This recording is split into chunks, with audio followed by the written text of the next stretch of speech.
Okay guys, I want to give you some quick tips on changing the belt on, mine's a 2006 Scion XB, probably applies to the 2004 through 2006, or for our international viewers, I think the Scion BB, which is the Japanese version of this, was from 2000 and up. So anyways, for the Scion XB here, a couple things when you go to do it, I'll just give you tips that will really, I think, help out quickly. First of all, when I went and got my belt, my outside belt that drives the alternator and so forth, it broke. So I decided I would fix the inside belt also. When I originally went, I got this, this is the one that came off of it. You can see it's a 3-rib belt. And the one that they sold me, ta-da, was a 4-rib belt. So double check your belts before you put them on, because I had to go get more belts and put them on. But just triple check that the belt is identical to the one you take off. And you might as well do both belts while you're in here, because it only takes like an extra second to do, or maybe an extra couple minutes to do the second one. So things that I wanted to point out here is you can see here at the top of the alternator is a bolt, and this one was, to make it easier for you, this is a 12 millimeter, and that's the bolt you're gonna have to loosen to get this belt right here to be loosened up, that goes over there. You can look up the belt diagram online to get the actual configuration of it, how it loops around the thing, around the idler pulley and all that kind of stuff. But what I wanted to show you on here is when you go to change the, I'm sorry about the wobbly cam here, because I don't have a steady cam, I'm using my phone.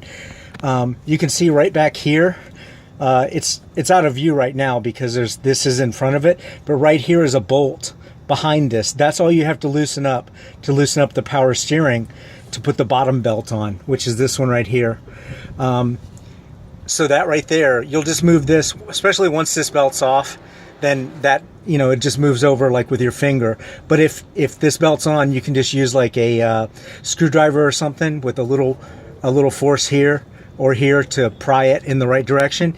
And once you get to that, that's a 14 millimeter bolt. And that is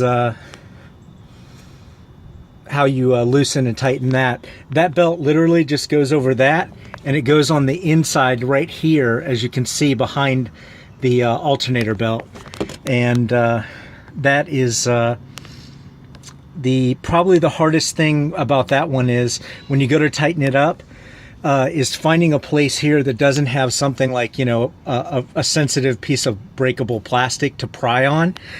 What I recommend on that was, I went to Harbor Freight and I got one of their pry bars. I got the 30-inch pry bar, and allowed me to go and pry it off of one of these pieces of basically, I think the CV axle is what I pried this off of.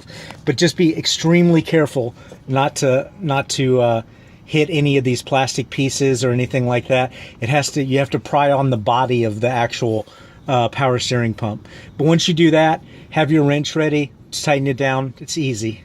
You know, there's a few pieces that you have to take off when you do this job. There's some plastics here. This is all self-evident. I mean, there's only like one bolt there, one here, 1 or 2 bolts here. Easy, simple stuff. I want to show you up top a trick for tightening the alternator belt. And you can see I don't have a tool to measure the belt deflection. And by belt deflection, in case you don't know what that is, how much it should be able to turn. I'm just doing it, eyeballing it, but they probably have a tool like that at Harbor Freight for like, you know, $5 like they have for everything else. So it might be worth getting the actual deflection. I just tightened mine pretty tight. And I don't have any squeaks or anything or any squeals, so it seems to have fixed my squeal problem. You can see I have a little bit of deflection. This might be a hair too tight. I hope not, but that's what I'm doing with mine. So let me show you up top a quick tip that would be helpful for you. And you can see my couple days since I've driven it, I've already got rust on the rotors there. So here's what I wanted to show you was, I've got this, again, a pry bar from Harbor Freight, And it's really critical down here. There's some sensitive plastic pieces. And what you can do is, you can see there, right here is the edge of the alternator. And if you look further down in there, I'm not sure if I can get close, you can see where this bar fits in perfect, and it goes against the engine block down there. So what you can do is, with that long bar, then you simply put in your socket here on the bolt. You can see here, you can get both of these ready. And also, I actually marked where the old bolt was, or the old, roughly where the bolt was right there by scratching it. You can use that or a pen or a pencil, either one. But when you get this ready, once you get this set up, you can apply your pressure simply with your pry bar. And then with your other hand, you can literally just torque it down. And again, I should be using a torque wrench to the proper. I just tightened it pretty tight. I have torque wrenches and normally I use them, but just this time I just didn't. So, but I would recommend it. But anyways, the combination of this pry bar, which was about $10, was the safe way to pry this down. And again, be very careful for any pieces like right here. Don't touch that when you're doing the prying.